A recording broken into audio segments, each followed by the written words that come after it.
Boiro acollerá unha das súas probas deportivas máis enlleiras o próximo martes, día 6 de decembro. Trátase do ciclocross Concello de Boiro, que reunirá na vila a máis de 400 deportistas procedentes de toda Galicia e outras zonas de España e Portugal. Vamos a ter a participación de aproximadamente entre 350 e 400 corredores, dependendo un pouco do tempo tamén, de toda Galicia, de parte de Portugal e algún da zona de León, como suelen vir todos os anos.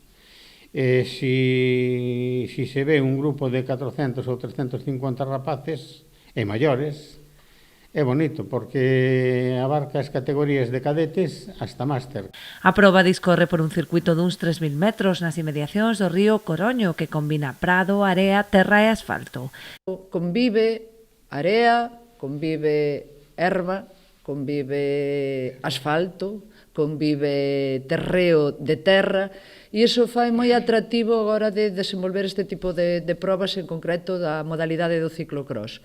Ademais, eu que tiven a oportunidade de estar en numerosas ocasións no desenvolvemento desta proba, sei que cando chegan aquí os corredores de todo Galicia, e mesmo, como decía, de outras partes do Estado español, pois agradece moitísimo ter este tipo de circuito polas súas peculiaridades e pola belleza no desenvolvemento desta proba. Ademais desa beleza e singularidade, ten a honra de ser o circuito máis lonxevo de toda Galicia.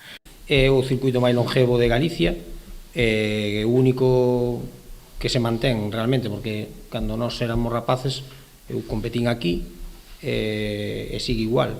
A proba é puntuable para a Copa Galicia.